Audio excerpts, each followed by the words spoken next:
আশা করি সবাই ভালো আছে, আমরা কিন্তু অনেক অনেক ভালো আছি।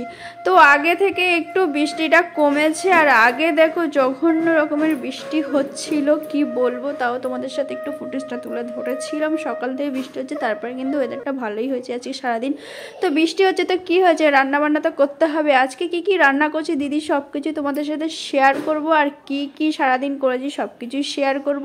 তো দেখো এদিকে কিন্তু আমাদের ভাত ডাল সব কমপ্লিট করে ফেলেছি, আর আজকে শুধু অনেক রকমের ভাজা করেছি, সেটাই তোমাদের সাথে শেয়ার করি। তো চলো, প্রথমে দেখো শাক ভাজা করে নিয়েছিল, আর আজকে দেখো এই জিনিসটার রেসিপি কিন্তু দেওয়া আছে। এটা কি বলো তো, কাঁচকলার খোসা। হ্যাঁ, অনেকে কাঁচকলা ভাবে তেতো মেতো, মানে কাঁচকলা অনেকে খেতে চায় না, কাঁচকলার মোচাও খেতে চায় না। কাঁচকলার মোচা বলে কি তেতো লাগে, কিন্তু না, একবার বড়া করে খাবে, সেটা দেখো অসাধারণ লাগবে। আর এই এই খোসা ভাজার মাখাটা বাটাটা এত সুন্দর লাগে না, এক থালা ভাত শেষ হয়ে যাবে। তো এর রেসিপিও কিন্তু আমার অন্য চ্যানেলে দেওয়া আছে, তোমরা গিয়ে দেখতে পারো।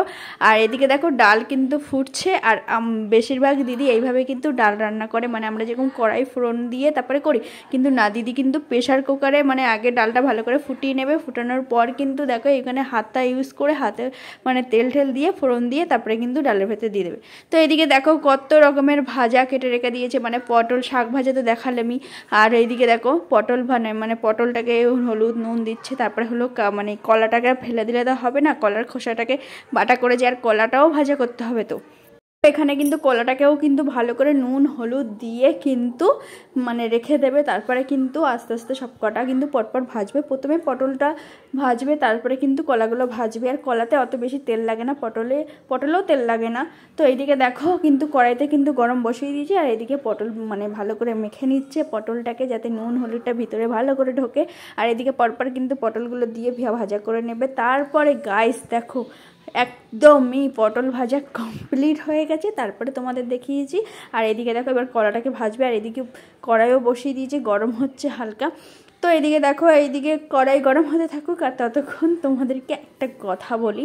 বলো এবার পুজোতে তোমরা কীরকম শপিং করলে অবশ্যই কিন্তু কমেন্ট করে জানাবে, ঠিক আছে? আমাদের জানি না পুজোয় ঘুরতে যেতে পারবো কিনা, আমাদের জল এক ফোঁটাও শুকাচ্ছে না, জল যেরকম আছে সেরকমই একদম, জল আরও উল্টে বেড়ে যাচ্ছে। আগে তোমাদের ভিডিওতে দেখেছিলাম প্রচণ্ড জল, তার থেকে আরও দ্বিগুণ হয়ে গেছে। তো আগামীকাল আবার ভিডিও নিয়ে আসবো জল নিয়ে, তোমরা দেখবে। তো এদিকে দেখো আমাদের কিন্তু রান্না বকবক করতে করতে রান্নাও অনেকটা কমপ্লিট হয়ে গেছে। এবার ফোড়নে কিন্তু ওটা ওই বাটাটা করবে বলে রসুন আর তোমার শুকনো লঙ্কাটাকে ভালো করে ভাজা করে নিয়েছে। আর এটা কিন্তু তোমার শাক করবে, যেহেতু তোমাদের আগে দেখেছিলাম শাক হয়ে গেছিলো, সেটার জন্য কিন্তু এখন শাক রান্না করবে, সেটাও তোমাদের আবার দেখাচ্ছি প্রথম দিয়ে, ঠিক আছে? তো এটা ফোড়ন দিয়ে দিল রসুন আর শুকনো লঙ্কা আর কালো জিরা, ঠিক আছে? ফোড়ন দিয়ে কিন্তু শাকটা দিয়ে দিল, আর দেওয়ার পর কিন্তু এটা যেহেতু জল ঝরে, সেজন্য কিন্তু ঢাকা দিয়ে রেখে দেবে নুন হলুদ দিয়ে হালকা। এতে শাকে এমনি হলুদ দেওয়া লাগে না, আমাদের বেশিরভাগই হলুদ দেয়, কিন্তু হলুদটা না দিলে আবার কেমন লাগে, ওই জন্য হালকা সামান্য পরিমাণে হলুদ দিয়ে নুন দিয়ে স্বাদ মতো ঢাকা দিয়ে রেখে দেবে। তো যাই হোক, এদিকে শাক রান্না করতে থাকুক। আর রান্না কমপ্লিট হয়ে গেছিলো, তারপরে কিন্তু দেখো খোসাটাকে ভালো করে এটা কিন্তু কষ টাইপের হয়েছিল, সেই জন্য কাঁচকলার যে কষ হয় সেই জন্য কালো কালো লাগছে। তো তোমরা একটু কিছু মনে করো না, ঠিক আছে? এটা কাঁচকলারই কষটা। তো এদিকে দেখো এটা এবার কিন্তু শিলে বাটতে হবে ভালো করে। আর তোমরা যদি মিক্সিতে বাটো না, পুরো একদম ওটাকে আরও বেশি করে ভাজতে হবে, যেহেতু শিলে বাটলে একটু মাখা মাখা টাইপের থাকে। আর তুমি যদি এতে বাটো, মিক্সিতে বাটো, তাহলে কিন্তু জল ছেড়ে দেবে, এই কি, আর কিছু না, বেশিক্ষণ লাগবে না, কিন্তু জল ছেড়ে দেবে।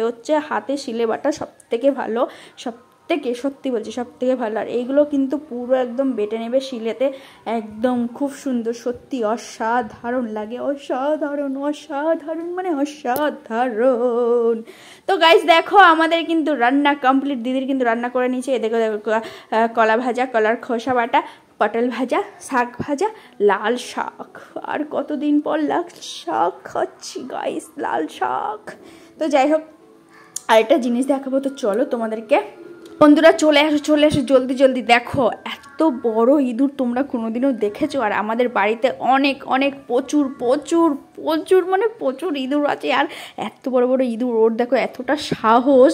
আমি ওর সামনে আস্তে আস্তে টুকুর করে ক্যামেরার সামনে ক্যামেরা নিয়ে যাচ্ছি, ও তাও ভয় পাচ্ছে না, এতটা সাহস ওর। দেখো অন্য ইঁদুর ছোট ইঁদুর হলে কখন পালাতো, পাখিই পালাতো, আর ওর দেখো এত বড় সাহস, আর কতটা বড় সেটা দেখো খালি, কি বলবো, 2-3 কিলো তো হয়েই যাবে।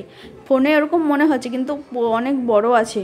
তো ও কিন্তু ওই যে আমাদের এই ফ্যান মানে ফ্যান ভাতের ফ্যান তারপর রুটি রুটি রাখা হয় মানে, আর সেইগুলো ও কিন্তু খাচ্ছে টুকুর টুকুর টুকুর টুকুর করে। ও আমি যে সামনে দেখেছি না আমাকে, ও কিন্তু নিচে নেমে গেছে, ঠিক আছে। আর দেখো নিচে নেমে কিন্তু খাচ্ছে। তাও দেখো আমি কিন্তু সামনে গিয়ে ওর ক্যামেরা করব, তারপরে কিভাবে ছুটে পালাবে গাইস দেখো, ঠিক আছে। দেখো খালি দেখো।